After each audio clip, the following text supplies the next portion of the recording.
humans are incredibly adaptable species. Not only we can survive almost anywhere, we also find ways to thrive even in the most inhospitable environments. If we take a look to the world around us and figure out how to find food and water, how did we build safe and comfortable shelters and design new and more useful tools?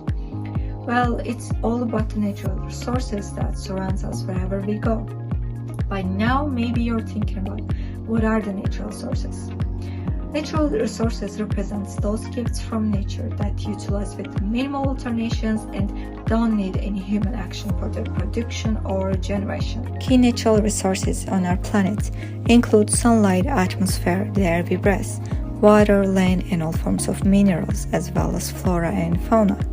Take, for example, our forests.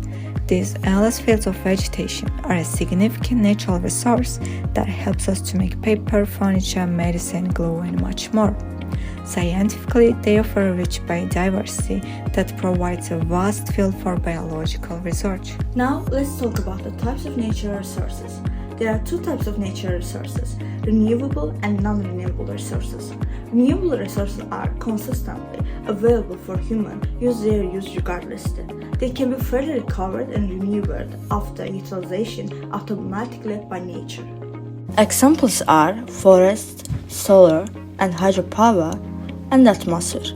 Hydropower or hydroelectric power is one of the oldest and largest sources of renewable energy, which was a natural flow of moving water to generate electricity. Since it's an affordable source of electricity that costs less than most, more than 150 countries produce some hydroelectricity. Except the world's biggest hydropower makers like China, Brazil, Canada, and the USA, small countries like Sweden, Venezuela, and Norway lit a pack here, not large in absolute sense, but about all generated electricity comes from hydropower. Solar energy is any type of energy produced by sun. In nowadays world, many countries benefit from solar energy in various areas. Germany, Japan, China, and the USA are the leading countries. While the non-renewable resources can't be recovered once they've been utilized or destroyed, includes oil, natural gas, coal, and metals. Oil is a critical and adaptable substance that can be used in a variety of ways. Globally, the major user of oil is the transportation industry, more than half of its whole using. The United States has become the leading global oil producer in the modern oil environment, holding the top spot taken after Russia and Saudi Arabia. Meanwhile, Iran, Kuwait, and Iraq all rank highly in the top 10 oil producing countries. Natural gas is a fossil energy source that forms deep underneath the Earth's surface. It's used for heating, cooking, and generation of electricity. Moreover, it can be used as a fuel for motor vehicles and in the make of plastics. Coal is another fossil fuel which can transform into thermal, light, and sound energy. More than 90% of the world's total proved coal saves are located in majorly 10 countries. One of them, the biggest consumer and importer of coal, is China. China mines almost half of the world's coal, followed by India with around a tenth. And the biggest exporters of coal are Australia, Indonesia, and Russia. Metals are essential to almost every aspect of our lives today, and they've been irreplaceable since the Bronze Age. We rely on them for tools, food production, buildings, medical equipment, energy production, and transport. As we see, there are various uses of natural resources in production, but how do economics take the use of them over time into account? Of course, they consider opportunity cost. Because the flow of benefits from the use of natural resources usually occur with time, economics consider potential benefit flow as well as costs. This shows us that there is always a trade-off included. Using more of any resources now means less of it available in the future. In natural resource economics, this is referred to as the user cost of extraction. If we look at the natural resource of US, clearly see they have petroleum, but not eager to sell it now widely. They perceive it for the future when there will be lack of any petroleum resources. Natural resources are important to employment as well. Ports from their daily utilities, agriculture, manufacturing, and energy production are also highly dependent on natural resources. The availability of natural resources has a direct impact on employment in these sectors. For example, construction companies need sand, rock, and wood to build houses and roads, while factories need minerals and metals to produce goods, and agricultural companies need land to plant their crops. Natural resources can be tourism attractions, which support employment in the hospitality industry, for example, in the United States and Canada. Tourists come from all around the world to see Niagara Falls, and this creates jobs for tour guides, hotel workers, and restaurant staff, etc. So we can't deny natural resources have an important role in almost every field. If people won't use the natural resources in a wise way, it would make an imbalance in the environment. In this way, would head us in opposition to an eco-friendly environment. As we use water for drinking, producing electricity, irrigation, and various businesses and for a number of activities, its scarcity would cause loss of vegetations, adverse effect on flora and fauna, erosion of soil, etc. As a result, it will endanger the plant and animals, which provides a wide range of industrial and organic materials. Also, it helps in the manufacturing of medicine and for various other employments. It will take millions of years to recover themselves. In conclusion, natural resources play an important role in sustaining life. We depend on them for food, clothing, shelter, food for our homes and businesses, and medicine that keep us healthy. It's crucial to use them properly since they are limited resources that can be depleted if misused. Our resources will soon be exhausted if we continue to move in the same direction. We are responsible for effectively conserving these resources so that who comes after us can enjoy the same benefits as we do today.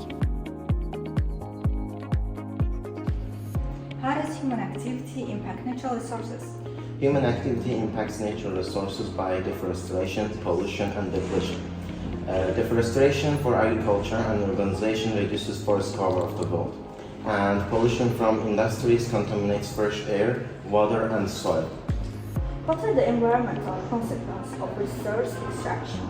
The consequences of natural resource extraction are the main global problem currently in the world, and I can give examples like logging for the timber extraction leads to deforestation, which reduces carbon sequestration, also disrupts ecosystem, and mining can destroy habitats and lead to loss of the biodiversity, displacement of wildlife, and also climate change. And besides I can say air pollution, soil degradation, and water pollution, which includes the use of chemicals and heavy metals into the water source that affects aquatic life badly. What do you think? How do economic factors influence the exploitations of natural resources? I think economic factors heavily influence the exploitation of natural resources. Demand, prices, technological advancements, and etc. They all play a significant role, but higher demand and prices are more likely to lead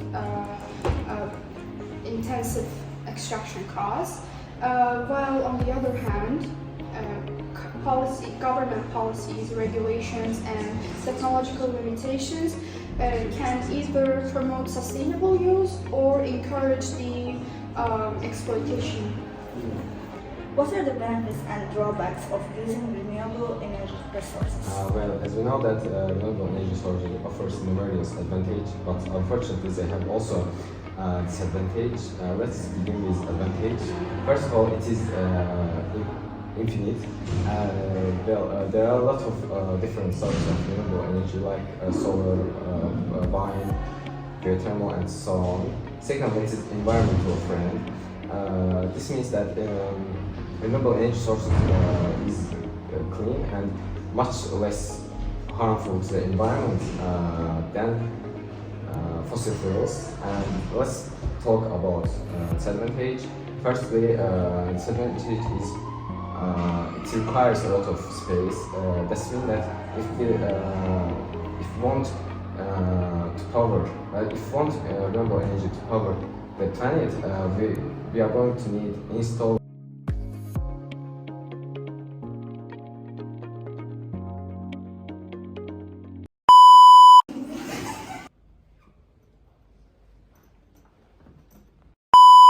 A magical dark substance that turns leave me alone into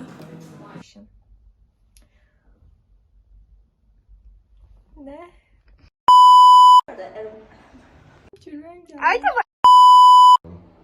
Install. what are the environmental consequences of resources? How does human activity impact Into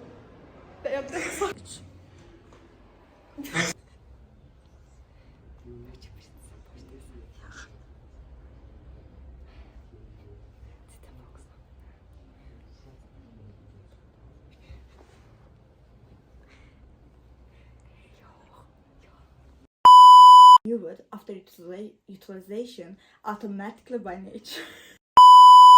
What are the environmental